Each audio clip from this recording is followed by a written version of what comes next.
Hello everyone, welcome to ITLS academy.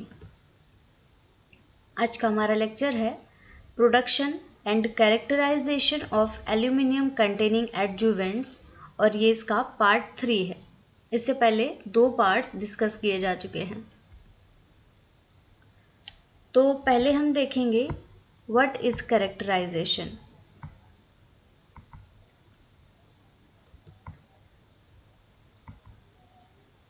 The ability to produce vaccines with constant physical and immunological properties। Vaccines को लगातार जो production उनका होता है, produce करने की जो कैपेबिलिटीज़ होती है, जो उनकी फिजिकल एंड इम्यूनोलॉजिकल प्रॉपर्टीज़ होती हैं, depends in parts on the availability of an adjuvant with consistent properties.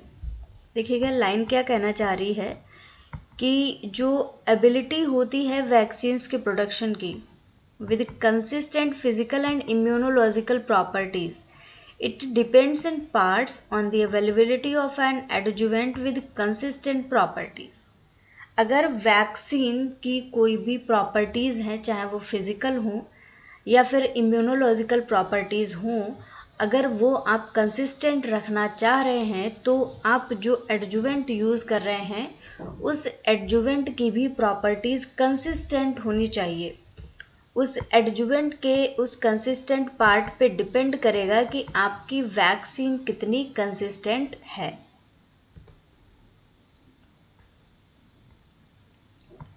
It is fortunate that at least 12 tests have been described that may be used to characterize aluminum containing adjuvants। लगभग 12 test ऐसे describe किए जा चुके हैं जो कि बताते हैं और जिनके थ्रू आप यूज़ कर सकते हैं जो एल्यूमिनियम कंटेनिंग एडजुवेंट्स हैं उनको कैरेक्टराइज कर सकते हैं। बहुत अच्छे से टेस्ट में डिस्क्राइब किए गए हैं।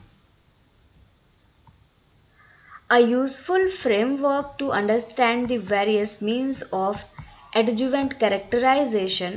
एक यूजफुल फ्रेमवर्क की बात करें अगर एडजुवेंट के कैरेक्टराइजेशन के जो वेरियस एस्पेक्ट्स हैं उनको समझने के लिए हम बात करें, is to consider the scale of information associated with each technique. यहाँ पे ये देखना ज़रूरी होता है कि अगर आप कैरेक्टराइजेशन कर रहे हैं तो हर एक इंफॉर्मेशन, हर एक टेक्निक के बारे में एक एक चीज़ की, ईच एंड एवरी इंफॉर्मेशन को कंसीडर करना बहुत ज़रूरी होता है, क्योंकि जब आप छोटी से छोटी चीज़ को कंसीडर करेंगे उसके बारे में आपको जितनी ज़्यादा अंडरस्टैंडिंग होगी आप उस पर उतना ही ज़्यादा अच्छा वर्क कर पाएंगे।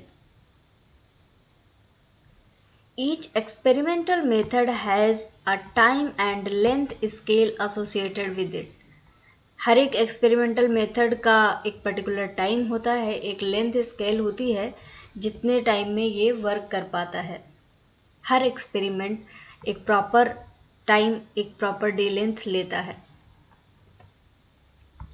तो एल्यूमिनियम कंटेनिंग एडजुवेंट्स का कैरेक्टराइजेशन के कुछ यहाँ पे टेक्निक्स दिए गए हैं। सबसे पहला तो है स्पेक्ट्रोस्कोपिक मेथड। इसमें FTIR स्पेक्ट्रोस्कोपी यूज़ की जा सकती है। रमन स्पेक्ट्रोस्कोपी, NMR है जो कि न्यूक्लियर मैग्नेटिक रेजोनेंस है। इन सारे स्पेक्ट्रोस्कोपिक मेथड्स को यूज़ किया जा सकता है एल्यूमिनियम कंटेनिंग एडजुवेंट्स को कैरेक्टराइज करने के लिए। अगला है ज़ॉर्प्शन एंड सरफेस एरिया स्टडीज़। इसमें water, phosphate, protein, nitrogen and water, BD etcetera को कैरेक्टराइज किया जा सकता है। नेक्स्ट आता है केमिकल एनालिसिस एंड फर्दर आता है electrokinetic and pH dependent behaviour. Electrokinetic और pH दोनों पे ही dependent behaviour, that is IP and pH titration, इसके बेस पे कैरेक्टराइजेशन किया जा सकता है। इसके अलावा आता है थर्मल एनालिसिस। थर्मल एनालिसिस के लिए 2 टेक्निक्स हैं जैसे कि TGA है, DSA। इसके अलावा भी बहुत सारी टेक्निक्स यूज़ की जा सकती हैं। TGA होता है थर्मोग्रेविमेट्रिक एनालिसिस। इसमें आप क्या करते हैं कि टेम्परेचर बढ़ने के साथ साथ किसी भी जो भी प्रोडक्ट है आपका उसका कितना वेट लॉस हो रहा है, उसकी थर्मल स्टेबिलिटी कैसी है, ये निकाल पाते हैं। साथ ही जो DSC है that is differential scanning calorimetry, ये भी आपके थर्मल स्टेबिलिटी को एनालाइज करने में हेल्प करता है। स्ट्रक्चरल मेथड्स, स्ट्रक्चरल एनालिसिस के लिए कुछ मेथड्स हैं जैसे कि XRD है, TEM है, SEM है। जो XRD होता है ये एक्सरे डिफ्रैक्शन क्रोमेटोग्राफी होती है या क्रिस्टलोग्राफी इसको बोलते हैं। ये बताती है कि आपका जो भी प्रोडक्ट है वो क्रिस्टलाइन है या फिर एमॉर्फस है। इसके अलावा TEM, ट्रांसमिशन इलेक्ट्रॉन माइक्रोस्कोपी, ये आपके कंपाउंड के इंटरनल स्ट्रक्चर को बताता है। इंटरनल स्ट्रक्चर उसका कैसा है, एरिया कितना है और उसमें क्या क्या प्रॉपर्टीज़ हैं। और जो SEM होता है that is scanning electron microscope, ये आपका कंपाउंड है उसके सरफेस के व्यू पे बताता है उसका मॉर्फोलॉजी कितना है, साइज कितना है, ये सब SEM के द्वारा पता चलता है। तो ये तो कुछ मेथड्स हैं, कुछ टेक्निक्स हैं जिनके द्वारा एल्यूमिनियम कंटेनिंग एडजुवेंट्स को कैरेक्टराइज किया जा सकता है। अब आते हैं कंपोजिशन पे। The chemical composition of aluminum hydroxide adjuvant is that of poorly crystalline boehmite, AlOH, N water, NH2O। ये पुअरली क्रिस्टलाइन टाइप का बोएमाइट होता है। जो एल्यूमिनियम हाइड्रोक्साइड एडजुवेंट हैं ये पुअरली क्रिस्टलाइन नेचर के होते हैं। Approximately 1 water molecule per aluminum hydroxide formula unit is intercalated between layers of aluminum hydroxide. The aluminum content is usually determined after dissolution of the adjuvant. जो aluminium content है ये adjuvant के dissolution के बाद में डिटरमाइन किया जाता है and is frequently expressed as the concentration of equivalent Al2O3। जो आपका एल्यूमिनियम कंटेंट है एडजुवेंट का उसको पहले उसका डिसोल्यूशन किया जाता है, उसके बाद में उसके एल्यूमिनियम कंटेंट को डिटरमाइन किया जाता है और इसको एक्सप्रेस करने के लिए Al2O3 का इक्विवेलेंट कंसंट्रेशन लिया जाता है और उस पे इसको ड्रॉ करके आप इसकी कंसंट्रेशन को फाइनली निकालते हैं। The amount of water is determined using the thermogravimetric analysis। Thermal stability के साथ साथ में जो भी वाटर का अमाउंट प्रेजेंट है वो भी आप थर्मोग्राविमेट्रिक एनालिसिस की मदद से निकाल सकते हैं। अब नेक्स्ट आता है powder X-ray diffraction. X-ray diffraction is useful for characterising aluminum hydroxide adjuvant because of its crystalline structure। X-ray diffraction को इसलिए यूज़ किया जाता है, ये बहुत अच्छे से कैरेक्टराइज इसलिए कर पाता है क्योंकि अभी हमने देखा जो एल्यूमिनियम हाइड्रोक्साइड एडजुवेंट हैं ये पुअरली क्रिस्टलाइन नेचर के हैं, तो ये अच्छे से उनको कैरेक्टराइज कर सकता है, but it is not useful for amorphous aluminium phosphate adjuvant. क्योंकि ये एक टाइप की क्रिस्टलोग्राफी है तो ये क्रिस्टलाइन नेचर को तो इजीली डिटेक्ट करेगी, कैरेक्टराइज कर लेगी, लेकिन जो एमॉर्फस नेचर के होते हैं एल्यूमिनियम फॉस्फेट एडजुवेंट उनके लिए थोड़ा डिफ़िकल्ट होता है पाउडर XRD को यूज़ करना। नेक्स्ट आता है FTIR that is Fourier transform infrared spectroscopy. FTIR एक ऐसी टेक्निक है जो स्पेसिफिकली फंक्शनल ग्रुप्स के आइडेंटिफिकेशन के लिए या कैरेक्टराइजेशन के लिए यूज़ की जाती है। So FTIR spectrum can be used to identify aluminium hydroxide and aluminium phosphate adjuvants. इनके जो पर्टिकुलर फंक्शनल ग्रुप्स होंगे उनके आइडेंटिफिकेशन के द्वारा FTIR एनालिसिस की जा सकती है। Insight can be gained into the relative proportion of accessible hydroxyl groups by exposing the sample to deuterium oxide, that is D2O vapor, and examining changes in the FTIR spectra.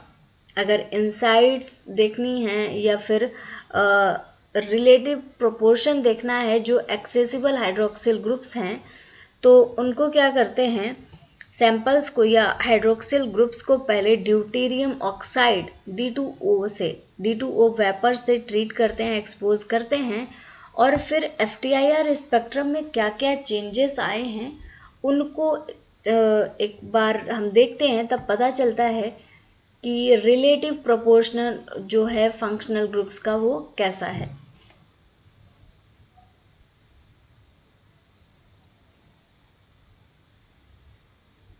Next है thermal analysis.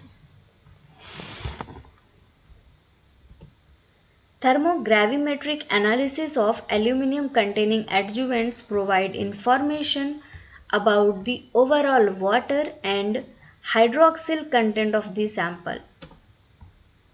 जो thermal analysis है, weather आप इसे TGA से कर रहे हैं या फिर आप DSC से कर रहे हैं, यहाँ पे आपको पता चल जाएगा कि जो आपके एल्यूमिनियम कंटेनिंग एडजुवेंट्स हैं उनमें कितना ओवरऑल वाटर प्रेजेंट है और साथ ही साथ हाइड्रोक्सिल कंटेंट क्या है। In this method, a known amount of sample is placed in a sensitive balance।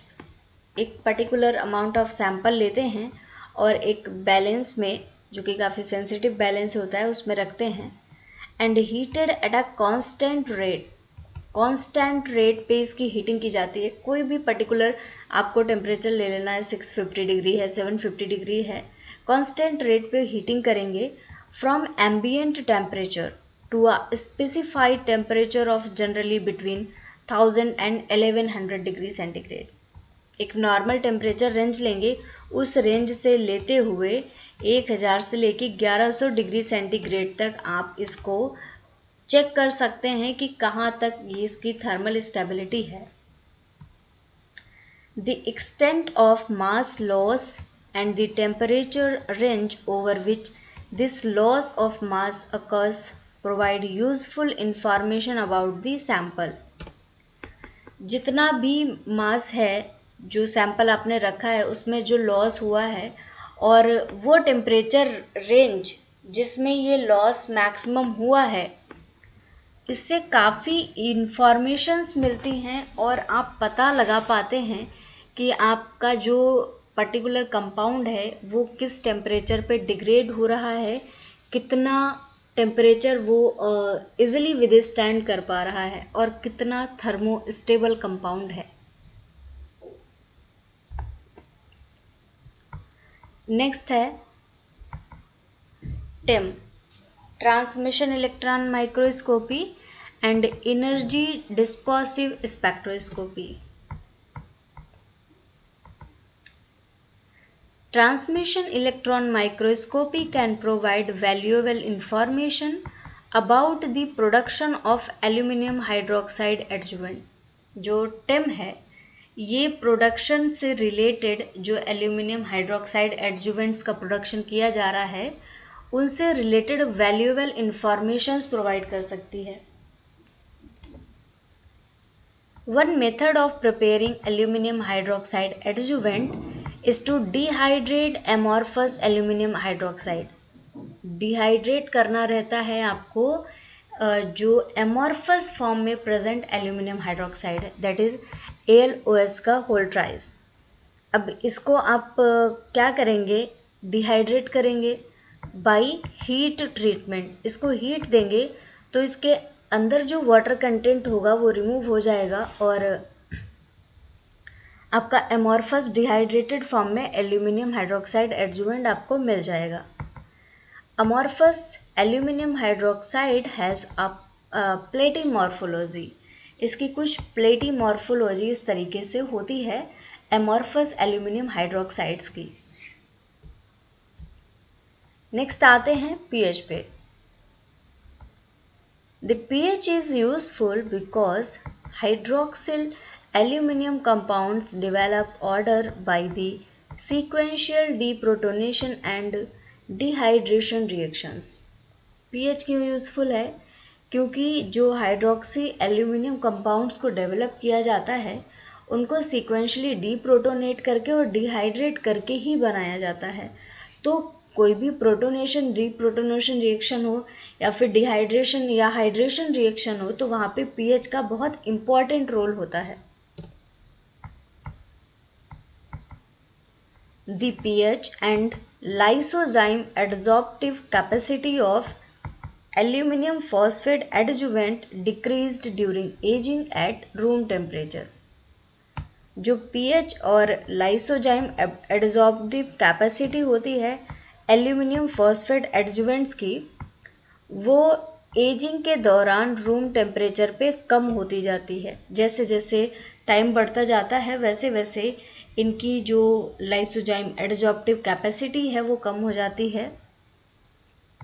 And all these changes are associated with an increase in order. और ये जो सारे चेंजेस होते हैं ये एक ऑर्डर में इंक्रीज की तरह देखे जाते हैं, क्योंकि ये चेंजेस होने के साथ साथ ऑर्डर या कह सकते हैं डिसऑर्डर वो बढ़ता रहता है। Next is surface area. The morphology of the aluminum containing adjuvants makes surface area measurement using any method that requires removal of all water from the sample invalid। जो एल्यूमिनियम कंटेनिंग एडजुवेंट्स की morphology होती है वो surface area बनाती है। Morphology जिस तरीके की होगी सरफेस एरिया भी उसी तरीके का होगा। और यही जो सरफेस एरिया मेज़रमेंट है ये एक मेथड बनाता है, एक मेथड का यूज़ करता है जिसमें कि कोई भी सैंपल है उसमें से सारे वाटर मॉलिक्यूल को किस तरीके से निकाला जाना है और कितना वाटर लॉस होगा ये बताएगा। This includes the standard nitrogen BET that is Brunauer Emmett Teller method.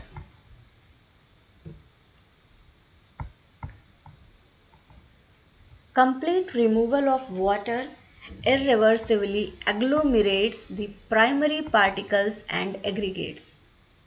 अगर वाटर का कंप्लीट रिमूवल किया जाए वो भी इरिवर्सिबल मैनर में, तो जो प्राइमरी पार्टिकल्स होते हैं एग्रीगेट्स बना देते हैं, एक साथ में एग्लोमिरेट हो जाते हैं, इकट्ठे हो जाते हैं, resulting in an erroneously low value for surface area.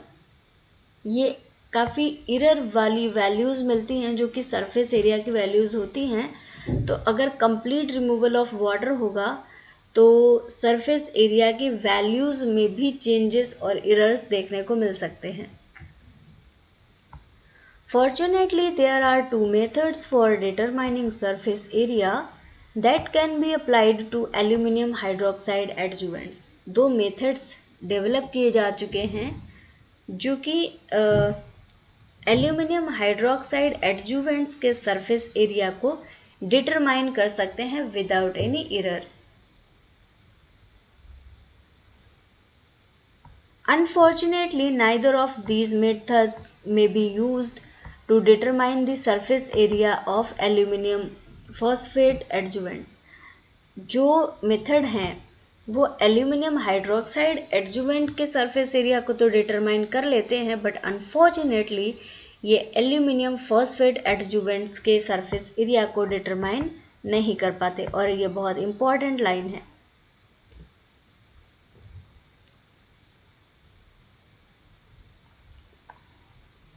Next है particle size. The morphology of the aluminum containing adjuvants must be considered when measuring their particle size। Particles का साइज क्या है अगर ये मेज़र करना है या आप पार्टिकल के साइज को मेज़र कर रहे हैं तो उस टाइम पे ये ज़रूरी हो जाता है कि पार्टिकल का साइज, पार्टिकल की मॉर्फोलॉजी क्या है, क्योंकि मॉर्फोलॉजी का बहुत इंपॉर्टेंट रोल होता है पार्टिकल साइज में। And the primary particles which have nanometer dimensions may be visualized and sized by transmission electron microscopy। जो प्राइमरी पार्टिकल्स होते हैं जो कि नैनोमीटर डायमेंशंस के होते हैं उनको टेम या ट्रांसमिशन इलेक्ट्रॉन माइक्रोस्कोपी की मदद से विजुअलाइज किया जा सकता है और उनकी साइज को भी मापा जा सकता है। जैसे कि आपका कोई भी पार्टिकल है तो इसका साइज कितना है, माइक्रोमीटर है, नैनोमीटर है, ये टेम या फिर same that is surface electron microscopy के द्वारा भी उसको मेजर किया जा सकता है। अगला है isoelectric point. It is important to characterize the isoelectric point of aluminum containing adjuvant. Aluminium containing adjuvants का कैरेक्टराइजेशन करते हुए आइसोइलेक्ट्रिक पॉइंट को भी कैरेक्टराइज करना बहुत इम्पॉर्टेंट होता है, because electrostatic attraction is an important adsorption mechanism for many antigens. बहुत से एंटीजेंस ऐसे होते हैं जो कि एडजॉर्प्शन के लिए इलेक्ट्रोस्टैटिक अट्रैक्शन को यूज करते हैं। The isoelectric point can be conveniently measured by determining the zeta potential of an adjuvant suspension that has been adjusted to various pH values. तो जो आइसोइलेक्ट्रिक पॉइंट है उसको जीटा पोटेंशियल के द्वारा major किया जा सकता है। अब जीटा पोटेंशियल क्या होता है, कोई भी पार्टिकल है, कोई भी एडजुवेंट जब आपने बनाया है तो उसका साइज लेते हैं, उसको जीटा साइजर की मदद से जीटा साइजर की मदद से साइज लेते हैं, उसको जीटा साइजिंग बोलते हैं। इसके साथ ही साथ पता करते हैं कि उस पर चार्ज कैसा है, उस चार्ज को बोला जाता है जीटा पोटेंशियल, और इसी जीटा पोटेंशियल की मदद से आप आइसोइलेक्ट्रिक पॉइंट को डिटरमाइन कर सकते हैं, जिसको कि कई सारी पीएच वैल्यूज़ पे एडजस्ट भी किया जा सकता है, क्योंकि कई बार होता है जब आप पीएच वैल्यूज़ को चेंज करते हैं तो सरफेस चार्ज भी चेंज हो जाते हैं। So thank you very much everyone for watching this lecture. आज के लेक्चर में इतना ही। फॉलो करिए ITLS एकेडमी को on various social media platforms. Thank you for watching.